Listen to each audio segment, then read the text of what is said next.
Looks like somebody left part of their bag out here. Maybe it was us. If you can hear me, it's a good day to fly kite.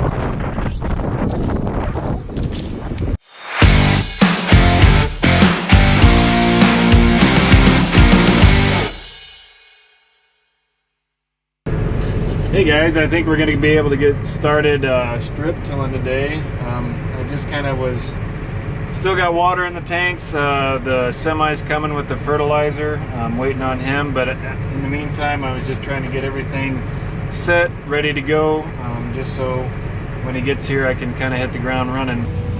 So kind of how this monitor works is, this is my main screen.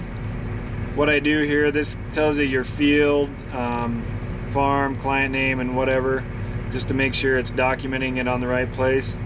This right here is telling me basically all my fertilizing information. When I'm going, this is what it's actually putting on. This is the target that we're trying to hit.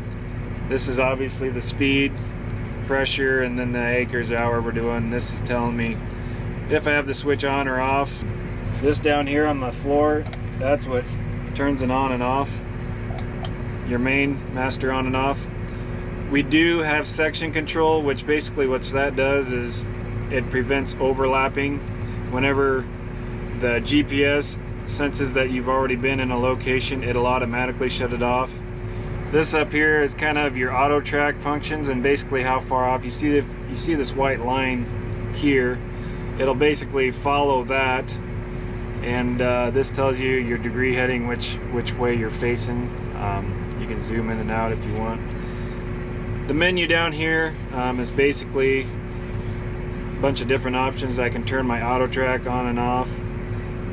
This one, the sharing right here, this is when my brother starts in the field. They have what they call machine sync. So when we're running in the same field, my tractor will be recording to the cloud and his tractor will be recording to the cloud. Then it'll come back down to my screen, and basically wherever he's been, it'll show up on my screen here. So coming back to that section control, my machine will be able to shut off and turn on with my machine and also where his machine has been, and it'll kind of paint a different color, a picture where he's been, just so we can kind of tell who's done what. So this is what it'll kind of look like. It is a little bit, obviously you'll get a few chunks in there, but we go in between that row. What that does, it helps us, in our area at least, create a warmer seed bed. Gets a little more of that trash out of the way that can kind of hinder growth. And basically also what we're doing too is placing our fertilizer, or at least part of it, right where that seed, or close to where the seed's going to be, and it just helps reduce stress on the plant. And whenever you can do that, you increase yield, at least in our opinion. We had one of the best yielding years we ever had last year. One of the things we invested in too, probably 4 or 5 years ago, we started using intermeshing corn head snapping rolls, and what those do is they really grind up the corn stalks a lot better. If you notice, it really helps break down that trash. This also helps us with our strip till too. It just kind of makes it easier to go through, and you know, you never get too big of chunks. It just kind of keeps it, I don't know, it just helps it decompose more, as you can see it, and it's a lot easier for the trash rippers to go through.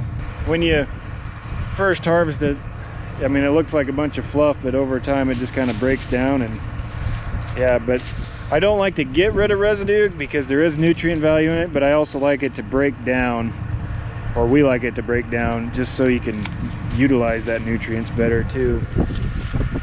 This is a pivot track here, but we fill them up with a track filler every year. That's what we got to do. It just kind of helps keep it smooth. So when you're running through there going 7-8 mile an hour, you're not gonna basically bounce all over. Heck, beautiful day day today.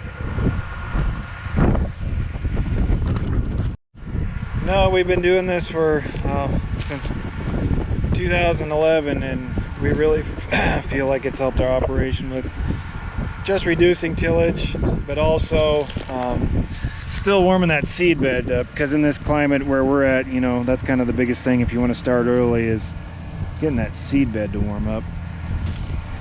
Just brush it away, it's fairly moist, I guess.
So we're coming up on a pivot corner here, and I'll kind of show you how this will work. You can kind of see the different colors coming up on the screen. Here in a second we'll be, it'll transfer on over to the dry land rate.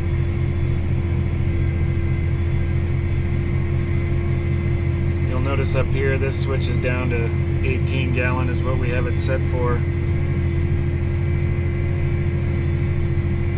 So when fluctuating from 18 gallon to 52 gallon, it's such a wide range that we have to run 2 sets of orifices. We added a device that helps manage between those 2 orifices. So when we go into the dry land at a really low rate, it switches over to those lower orifices. And then when we get back to the irrigated rate, it opens up the other valve, and then it continues on to the orifice. That way we can run a wide range and variation of application rates of gallons per acre. And if you can kind of see it, it's back down behind those red balls, kind of right in that area. If you can see a yellow on a black valve type thing. One thing is with pivots is you do got to move them out of the way. So what we're going to do here now is get out of the cab and get it started.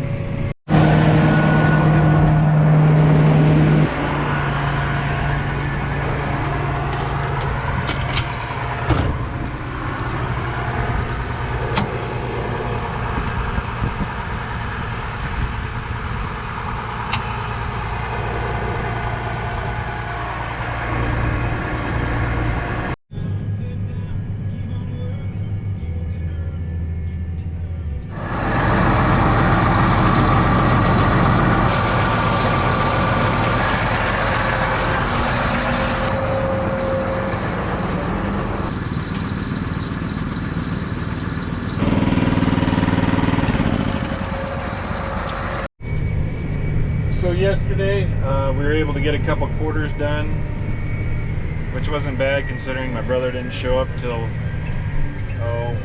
about 6 o'clock last night, but we were able to get something done. We're hard at it today. It looks like there's snow in the forecast on Wednesday, so we're just going to try to hit it as hard as we can and hopefully get something done, I guess.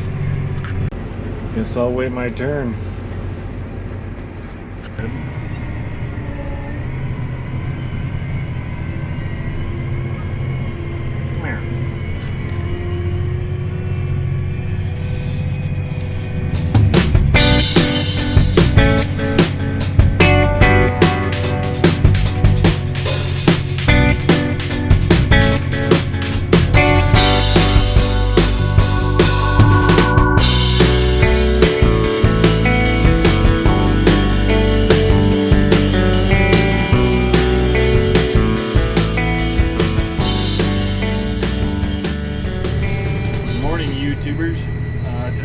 Wednesday. It's the day that, well, the night's supposed to have a blizzard, but you can see this morning it's kind of slightly hazy with sun, a few clouds. Kind of look off to the northwest, it looks a little darker maybe.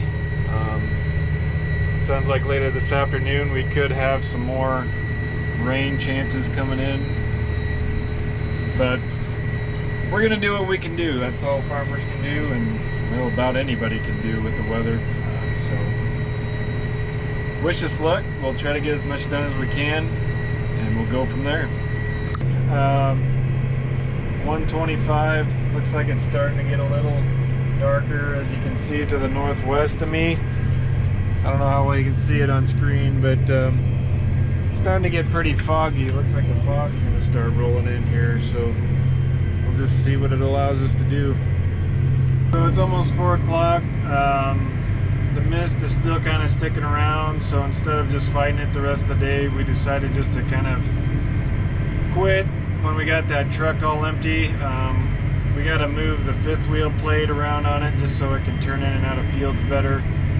Also, just to kind of be able to take everything home, get it put away before this weather event moves in. And hopefully it's nothing super major, but it looks like it could be, so I guess we'll just wait and see. But no, if you like this video, just please hit subscribe and down below, and yeah, thanks for watching.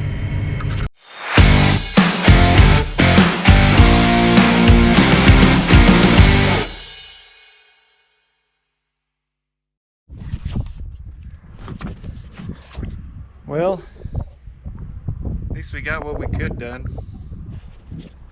It snowed. Didn't snow as much as we thought though, so I guess count our small blessings. Please subscribe.